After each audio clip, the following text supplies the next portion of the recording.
IVM.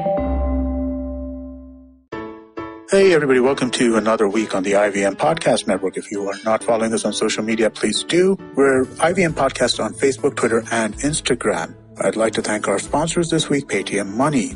As we head into week 4 of lockdown, we're doing our best to make sure that we maintain our schedules and try and get you as many of the podcasts that you're used to listening as we possibly can, but beg your indulgence if there are any slippages in schedules and times. With that, let's just get on with your show.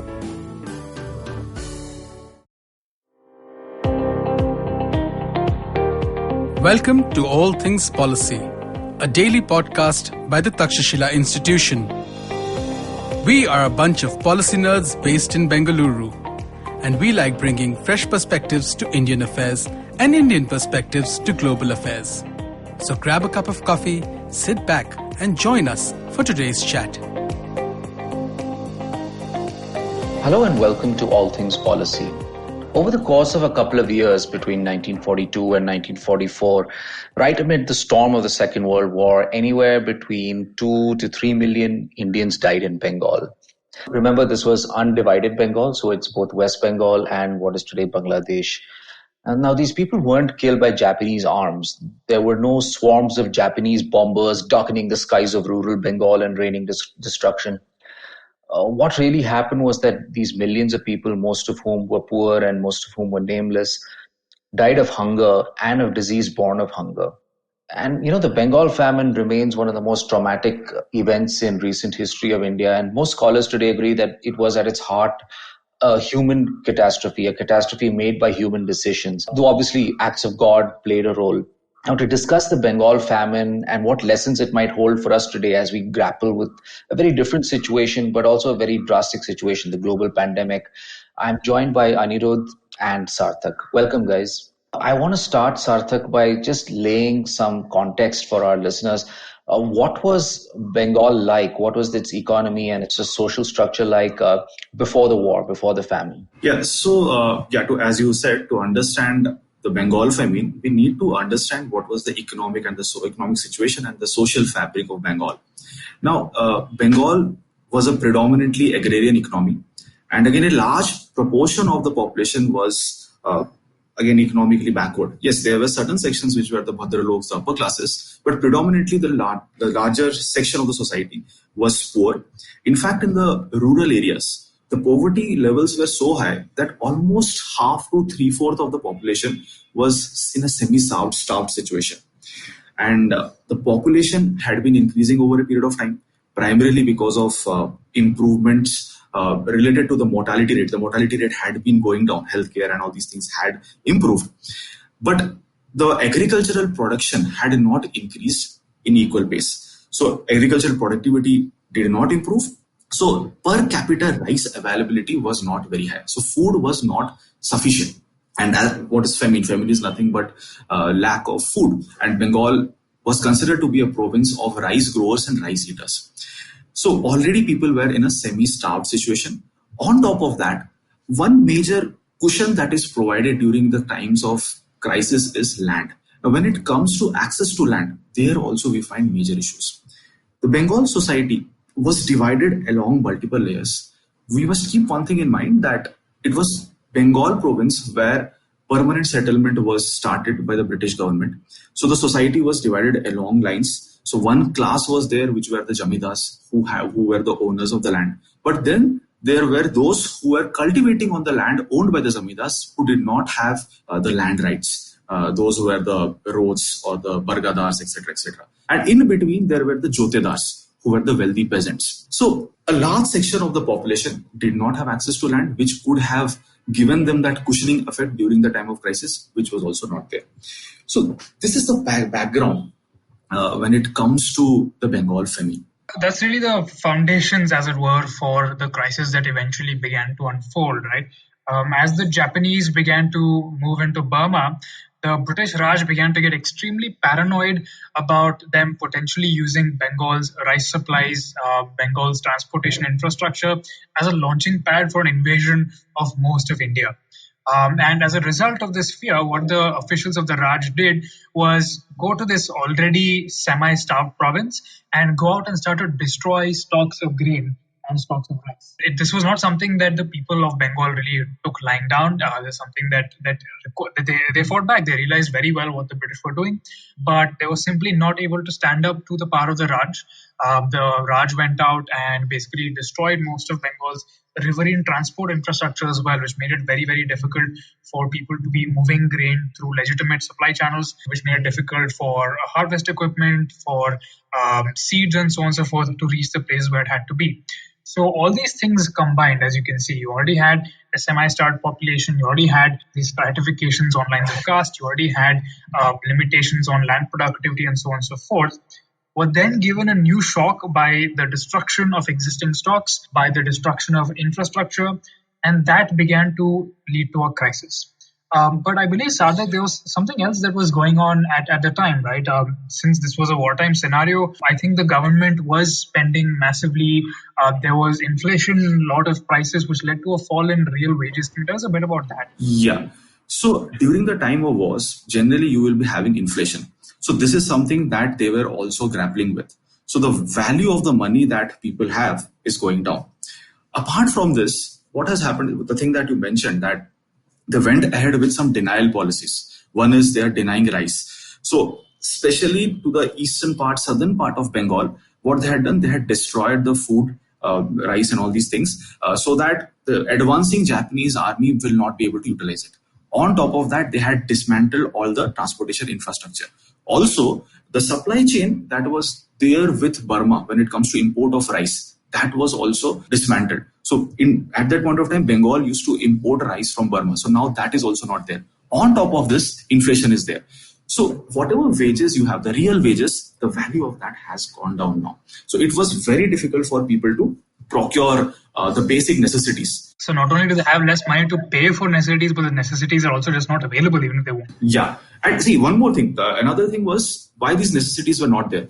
At that point of time, the provincial governments also had the power to impose different kind of trade barriers. So the adjacent provinces, they also impose these trade barriers. So transportation of rice from maybe Bengal to Orissa, all these things got restricted. So or you already have an issue on top of these issues are there. Apart from this, the government back then imposed price control mechanisms. And as they imposed price controls that you cannot sell rice beyond a particular limit, it led to massive hoarding. So if there is hoard, because the producers, they are not getting sufficient remuneration out of it. So hoarding, black marketing, all these things happen. So it made the situation even worse. As you can expect, like when you see hoarders refusing to release stocks because it's just not remunerative for them to do that, the British Raj actually went out and confiscated supplies from these hoarders and then moved them to government godowns. So what happened in the process was that even legitimate suppliers, right, the very last leg of the supply chain, we've talked about how from the very, very beginning of this agrarian supply chain, the people who are farming are all being affected, all the way down to the people in the cities who actually own stores and mills are now having their stuff confiscated by the government. So there's shocks that are being imposed due to government activity at every single level of the supply chain. And what that leads to is an unprecedented scarcity of rice across the entire province, and millions of people start to move to Kolkata. Now, Anirudh, one thing has to be noted here. This scarcity is not impacting everyone equally, because there was a section of population who were very influential. And what they're doing, they're suggesting the government that why not come up with a particular scheme which ensures the availability of basic necessities for certain sections of the population.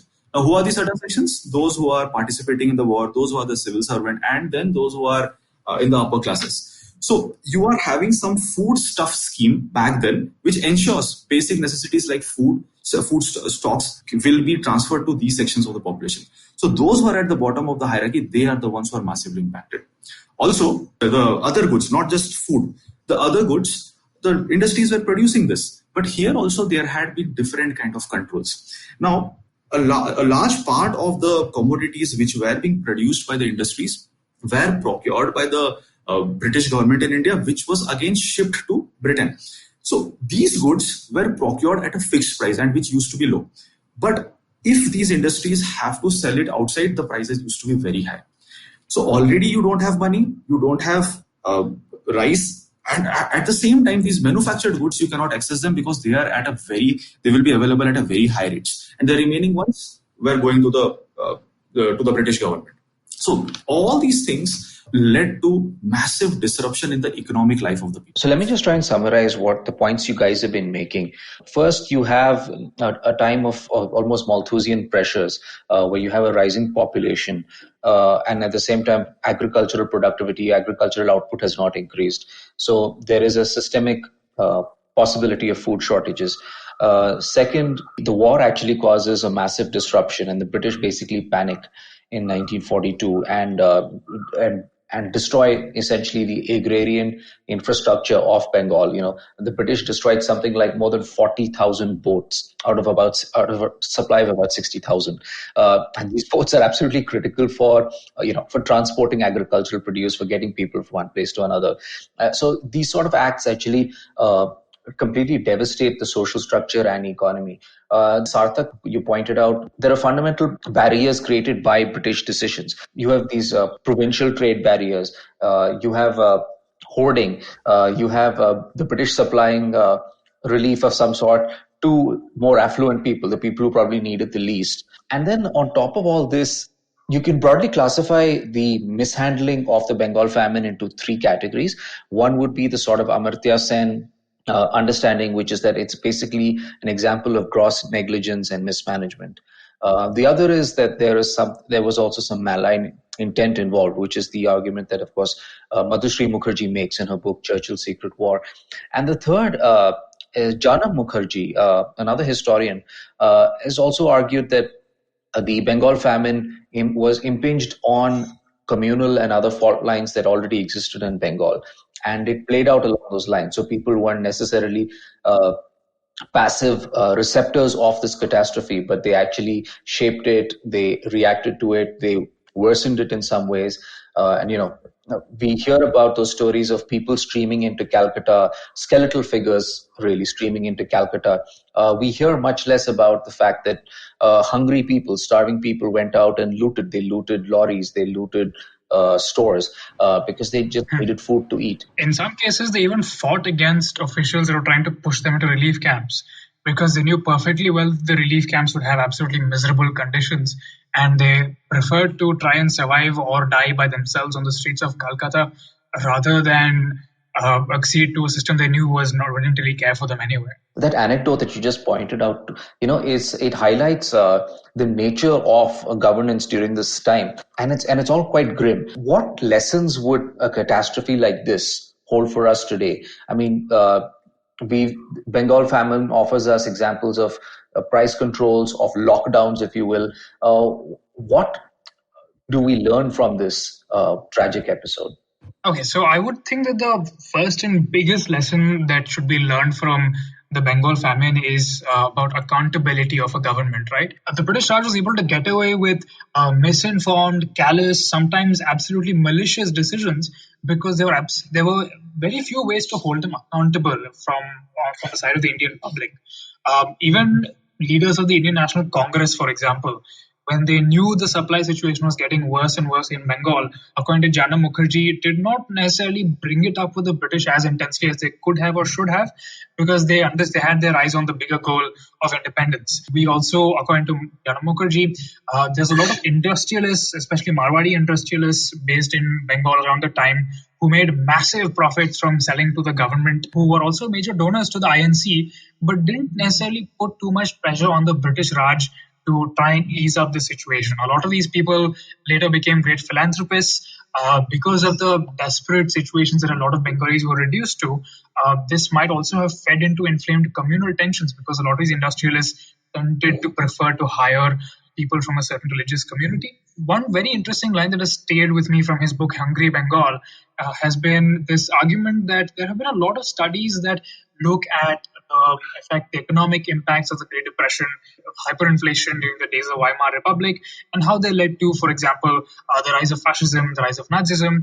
But there hasn't necessarily been studies like that look at how these socioeconomic shocks that were imposed during the colonial period led to partition. There's almost this sense that partition was inevitable, that Hindus and Muslims were simply not able to get along.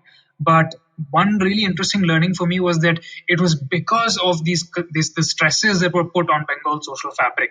It was because of the unraveling that the Bengal famine imposed that partition happened. And one thing that I cannot stop thinking about is the fact that during the Bengal famine, as today, various sectors of society face very, very different costs from a response to a disaster, right? In the case of the famine, the Bhadralok was more or less emphasized by the British government for relief supplies and so on and so forth, because they needed them as administrators, as industrial workers, and these people were able to basically comply with the British. They didn't necessarily have a choice in the matter. They were able to pay for higher food, and so they did. Whereas the vast majority of people, those that the government saw as being expendable, those to whom the government was not accountable, those to whom the government didn't really see an immediate use for, were left to die. I'm not saying that modern democratic India is in as dire a situation. I think a lot of state governments have done a pretty good job. A lot of state governments do feel that their accountability towards their populations and are trying very hard to kind of alleviate the suffering of the poorest peoples. But at the same time, I don't necessarily see a lot of respect being given to these poor people's choices. For example, very recently in both Bandra and in Surat, you had very large number of migrant workers who were terrified, hadn't been getting food properly, want to return home. But because of the fact that we are in a national pandemic, this is basically has been described by a lot of people as being a wartime situation, they were cracked down upon with absolutely brutal force. Stuff like that, where large sections of society feel like the government isn't responsive to their needs, can lead to fear spreading, can lead to mistrust spreading, and can start to erode the social fabric, which can have very dangerous economic consequences down the line. And especially in times of a pandemic, you can imagine that mass crowding is definitely not going to help reduce the spread of a disease. Yeah, which is one of those absolutely unintended consequences that can have catastrophic consequences. Obviously we recognize that the political situation today is completely different. Also, a pandemic, while we talk about it as if it were war, is different from war, though it has some commonalities. But Sarthak, we've also seen during these last few weeks in the lockdown some other unintended consequences. For example, we've seen disruption of food supply chains, and we've seen panic buying. We've seen hoarding of food. These were not supposed to happen. Why are they happening? So one basic takeaway that I have from this entire scenario is, just like any other discipline, physics, chemistry, same thing applies for economics. Even during the time of crisis, you should not be forgetting the laws of economics. But the government has not somewhere followed these kind of things, and which has maybe created these kind of problems. For example, there have been hoarding, there have been price controls of different things, which has led to hoarding, which again leads to these kind of problems that people want it, they can't get it. So there is a black market for that. Also, the different kind of unintended consequences. When you are creating a policy, you have to take all these things into consideration before announcing it or declaring it. But since there was not sufficient amount of time, I feel there was not much preparation. As a result of this, these problems emerged. And for example, in the agricultural sector, food beverages sector, the demand I don't think would have gone down, because most of them will be essential commodities. But because there are barriers imposed to movement of food from one province to another, or within the province, within the cities, within the towns itself, the delivery guys, the logistics guys, they have faced problems. We are not getting it. We are not getting the supplies on time, or the sufficient amount of supplies are not there. So I feel the rules of economics applies even during the time of crisis, and we should be applying them. We possibly have not learned from some of the crises in the past. So unlike in 1942 to 1944, we don't have food shortages. We don't have a rice basket being taken out of the market like Burma was in 1942. We actually have fairly abundant food supplies in India. The problem is about distribution, about getting the food to people who need it. The problem is how do you feed migrant workers who live on daily wages.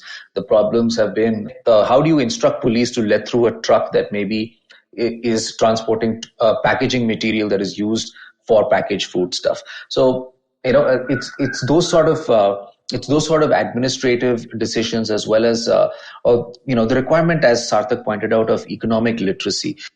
Amartya Sen has actually talked about this, hasn't he, Anirudh? Yeah, so in his recent article, he's made very similar arguments to what we're saying, in the sense that while there are some similarities to a war, we shouldn't assume that it requires the same level of like absolute centralized control. Right? It doesn't require the same amount of totalitarian impulse as wars often seem to generate. One thing that happened during the Bengal famine, for example, was that the British authorities grew extremely drunk on the fact that they have wartime powers. They were able to use wartime exigencies as a way to basically imprison opposition leaders and to take absolutely draconian measures that further worsened the supply situation. Right. Strangely enough, it doesn't really seem like Indian administrators have learned too much from that. They are saying that it's a moment of national pandemic.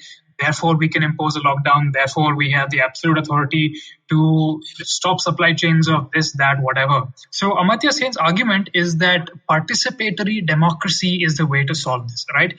By actually listening to the people who are going to be most impacted by the lockdown, by formulating policies that take their needs into account, we can start to address these problems. If you look at, for example, the fact that the initial lockdown was announced with barely 4 hours of notice, which immediately led to mass panicking, which led to mass crowding, which led to panic buying, and so on and so forth. That could easily have been managed through better communication. A lot of countries right now have basically deputy prime ministers. Vietnam, for example, the deputy prime minister does almost daily briefings on the nation's state of readiness, on the state of the COVID pandemic. Some states like Kerala, for example, do fairly frequent briefings with health ministers, chief ministers, but that's not necessarily something that we're seeing in most Indian states. I would cynically say that that's partly because not all Indian states see themselves as equally accountable or equally vulnerable to the electorate. Optimistically, perhaps they assume that because of the fact that the lockdown has been imposed, because we aren't doing enough testing, that the pandemic isn't really that serious. But I am concerned that as lockdowns are lifted, as lockdowns are phased down, we are going to see increasing rates of infection. And then the only way to resolve that is by learning from the lessons of the Bengal famine. So what were those lessons again, Anirudh? I would say the first and foremost is to ensure that there is transparency and accountability in how the response is happening. I'm not saying that isn't there, but I'm saying that it needs to be brought up to absolutely global standards, right? Make sure the public is absolutely on board, knows why measures are being taken, make sure the public needs are considered, not just in terms of keeping them alive through the pandemic, not just in terms of preventing them from getting infected by the pandemic, but also in terms of basic necessities, such as ensuring that they have food supplies, ensuring they have hygiene products, stuff like that. The second is to recognize that a disaster response doesn't affect all sections of society equally, so you have to adopt different means of getting aid to different sections of society.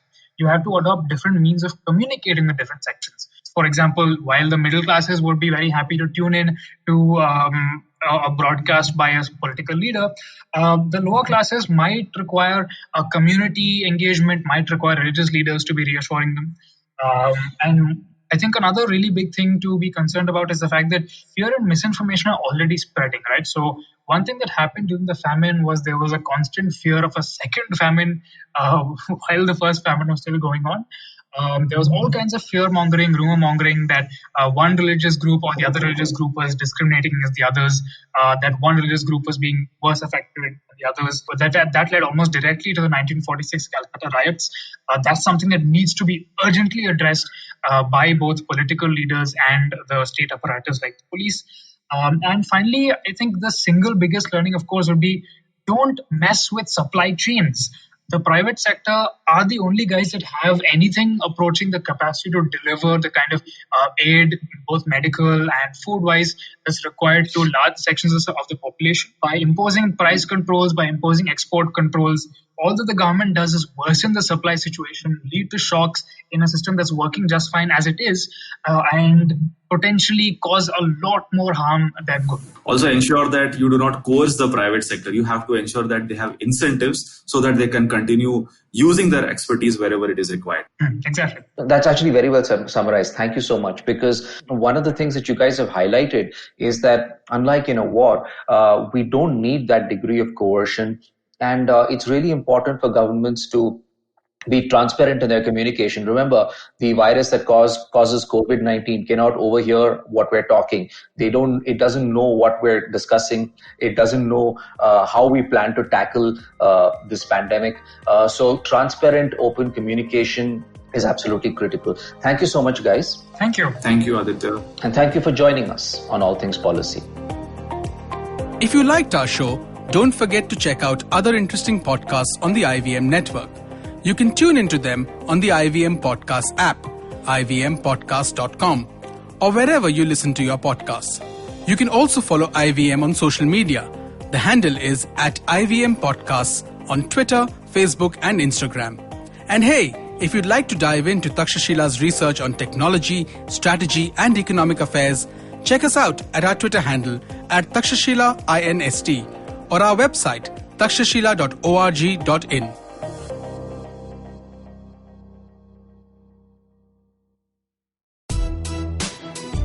Are you constantly seeking happiness? Wondering how to make the most of every day? How not to let your inhibitions stop you from achieving your goals? It's now time to get your A game on. It's time to unlock your true potential. Tune in to the Empowering series with me, Zarina Poonawalla, to feel empowered in all genres of life. From behavioral skills to management skills, from health to relationships, from mental well-being to emotional well-being, and of course your finances. I've got you covered. With these tips and tricks from me, Zarina, and true life stories from my amazing guests, you're bound to bring your purest to the table. Tune in to the Empowering series with Zarina Poonawalla every Thursday on the IVM Podcast app, website, or wherever you listen to podcasts. Sachin Tendulkar, Virat Kohli, Don Bradman, and now Cyrus Brocha. Okay, probably not in the right company. I mean, Don Bradman is Australian. But it's called Cyrus Says, a wonderful show about everything. Find the show on the IVM Podcast app, ivmpodcast.com, or wherever you listen to podcasts.